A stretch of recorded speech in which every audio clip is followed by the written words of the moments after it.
Hi guys, it's Ray here from Man City Fan TV.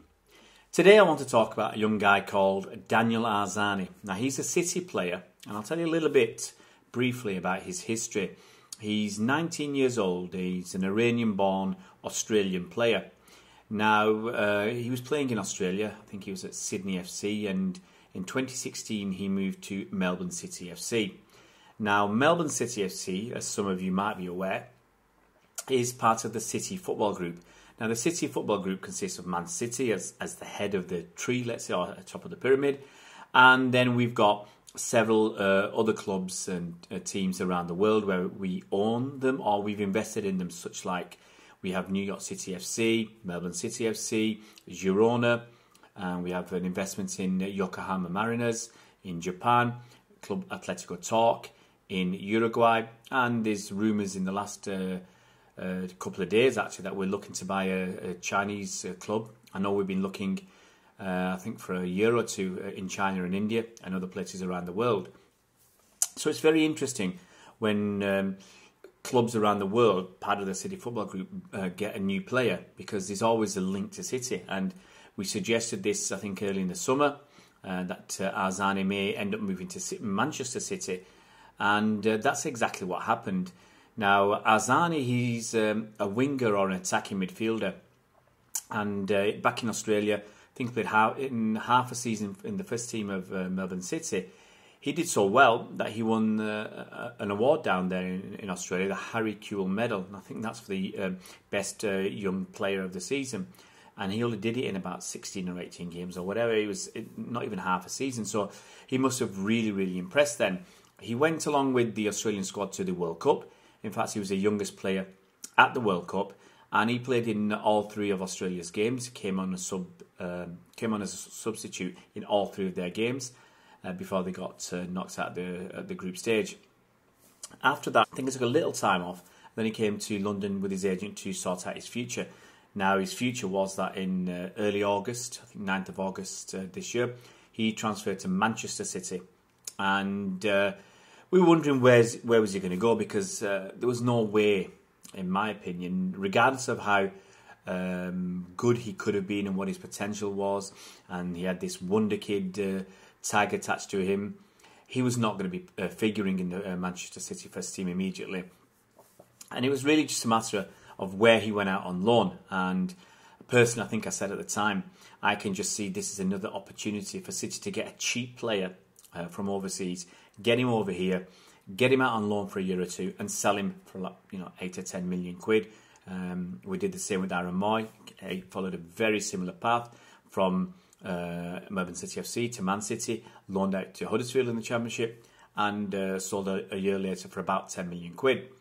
And I said I could see the same thing happening with Daniel Arzani. I thought he might go to NEC Breda in Holland. We have a very good relationship with them, where we send them up to 5 players every season. Every summer we send them 5 young prospects. I think we only sent them 4 this year, so I thought he might go there. But he ended up, a bit of a surprise to some, at Celtic on a 2-year-long loan, which sounded quite a long time. But it kind of fitted in with the idea that he might not even come back to Man City to play, and he needed 1 or 2 years to see how good he was, to help him to develop and to see what his potential could really be, and really just put him out there in the shop window. So as I thought at the time, to be sold on in a couple of years' time for a nice handsome profit. Sadly, some might say that's a business model that City have adopted, similar to Chelsea's. Get a lot of young players in, put them through the system, put them out on loan for a year or two, and sell them at a profit. I've said I'm not a great fan of such a system, but hey, it's business, that's the way it is these days, and we have to go with the flow. So Daniel Arzani went up to Scotland, up to Celtic, the champions up there, and he had a slow start. There was talk that he was going to be integrated very slowly. He needed more time. But so far, I mean, we're middle of October and season's, 2 months old, and he hasn't featured in the first team. He's only been playing at best in the second team. Now, it's a bit transpired there in the last 24 hours. It's come out, I think, from Australia.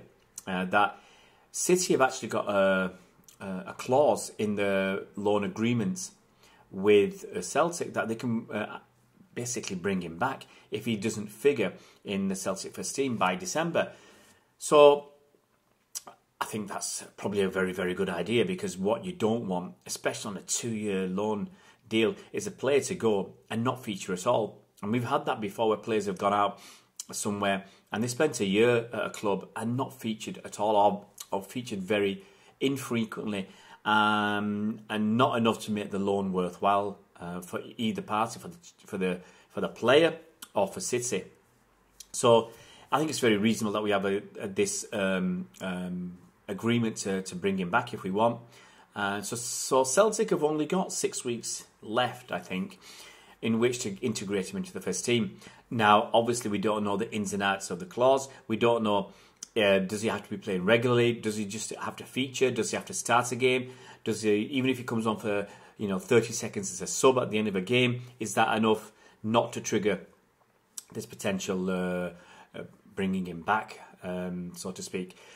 So we don't know. I mean, it's going to be interesting to see what happens. Sadly, it's a negative point to this loan system, because if Daniel Arzani stayed at Melbourne City, he'd be playing. He'd be one in their first team, and he'd be a regular starter. He'd be a main part of their first team. If he'd gone to another club, if he transferred away from Melbourne City on a permanent deal somewhere else, he'd probably be playing for them as well. So no one's going to spend a few £1 million on a player not to play them and to leave them in the reserves. But the way this system has gone, the way it's gone right now, it's a real shame for the kid that he's not playing a higher level of football. I mean, Celtic are struggling as it is, relatively speaking, to what would normally have happen in the last few years up in Scotland. So there is a risk that he, as I said, he's not going to play enough. He's not going to feature, and City will activate this clause and bring him back. If they bring him back in December, what can we do? Well, he's certainly not going to play in the first team. We've got too many good players already, with Mahrez and Bernardo Silva, Sterling and Sane, all available for the wings. Brahim Diaz too. And I'm sure Phil Foden have played there if he's asked. So we've got too many players already. So he's certainly not going to get anything out of being back in Manchester. And I could potentially see him in January going to NEC Breda in Holland, if I'm right, if I remember correctly. And they've only got 4 of our loanees. Then they got space for one more, and they could potentially take Arzani in January to help whatever they're doing in the league.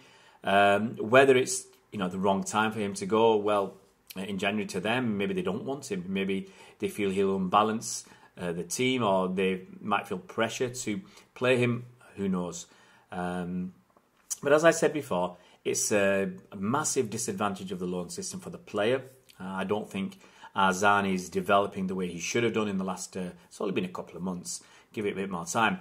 But if this carries on for too much longer, the guy's, I won't say wasting his time, but he's not getting the best out of his time up in Scotland.